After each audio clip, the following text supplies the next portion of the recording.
There's also another trailer that dropped. This one, a little bit unexpected. I mean, we knew this movie was coming. They announced a while ago and surprised everybody that Chris Rock was going to be executive producing and starring in a Saw movie, which caught us off guard. And Rob, I remember you and I were talking about this on the show, and it seemed like a weird fit, but kind of at the same time, kind of appealing, looking forward to seeing what they do. Well, out of nowhere, the first trailer for this new Saw movie, which is titled Spiral. It's titled Spiral from the Book of Saw. The first trailer dropped today. And Rob, I'll tell you what, I liked it. I thought it had a really nice feel to it. I mean, the Samuel L. Jackson last part of "You want to play a game, motherfucker?" I mean, that right. It was like, oh, I get it. That's Samuel L. Jackson's line, but putting it in the first trailer felt a little forced. But I think Samuel L. Jackson's going to rule in this movie. Like, I think this is the type of movie that's exactly for him. Can't wait to see it. And I really did buy into Chris Rock. And I cannot remember the name of the actor, but the dude from Handmaid's Tale is in it as well. And as Chris Rock's partner, I guess, I really like that dude. I can't remember his name, but I really like him in Handmaid's Tale. I think it's Max Minghella. Is that what his name is? Anthony Minghella's son. I think so. Yeah. Who he was also in The Social Network, and director of The English Patient and Cold Mountain, and his dad. Talented Mr. Ripley. That was his dad who passed away. But I love that guy, and I think the two of them, as a matter of fact, I thought Chris Rock, as he's aging, is filling out. He looks like a badass. And I really like his stern expressions. Like, I've been a huge fan of Chris Rock all the way back to New Jack City in the 80s when he played the crack addict. I think it was Mookie. And I think this trailer, I think it looks great. Give me a cop procedural that's also a slash horror movie, the way Seven was and every other Seven ripoff that came out after that. The one thing, though, John, as much as I like this trailer, I'll tell you something I didn't like about it. The blue and teal color timing of the film. Everything was blue and teal. It looked like, the Michael Bay School of Cinematography. And even the poster that they dropped, is blue and teal. And my problem with that, especially for low budget horror, is, again, my favorite word, it really takes away from the verisimilitude of the movie for me, because that color scheme doesn't exist in the real world.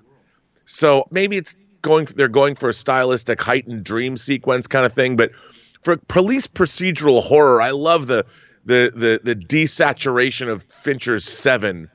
And that's kind of what this was begging for. And it was like, it just seemed overlit to me. But the rest of it, that's a minor complaint. I think it looks really intriguing. I don't know what's going on. I'm like, I am in. I want to see this movie.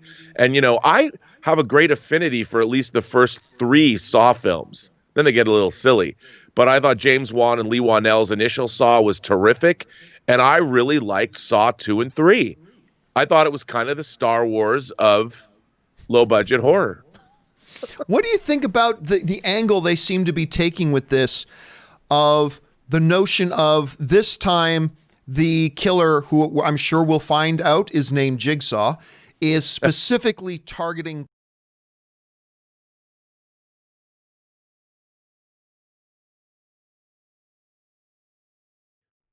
there is a subtle, maybe not so subtle, political message in all of this.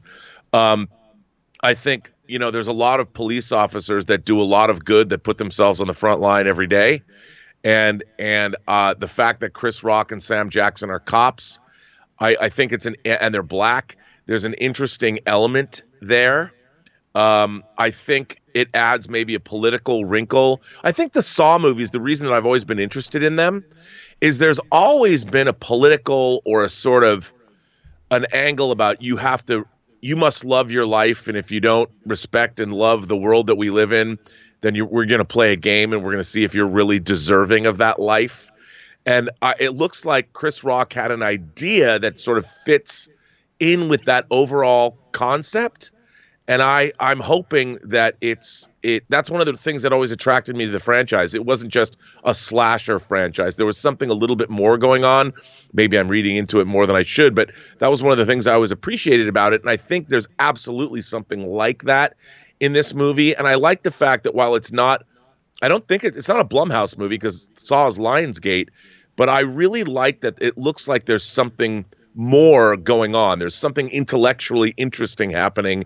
I know I'm saying that about a Saw movie, but I've always felt that was true about the whole franchise. And I look at this and I'm like, this is the kind of trailer I love because it wasn't really on my radar. I was like, okay, I know Chris Rock had an idea for a Saw movie, but this comes out and suddenly my interest is piqued. This looks like there's something going on. Chris Rock had an idea. I always hark back to what Ryan Coogler did with Creed. You know, I always pull out Creed as an example. This looks like a reinvention of a franchise that might have run its course, but it looks like, wow, somebody who is a fan of this franchise has now injected new life into it. So my fingers are crossed that this is good, man. It looks interesting to me. I like it too. I'm bought into it. And question is, guys, what did you think about this new Spiral from the Book of Saw trailer with Chris Rock, Samuel L. Jackson? I thought it looked pretty damn good. How did you guys feel about it? Jump down to the comment section below and let us know your thoughts. All right.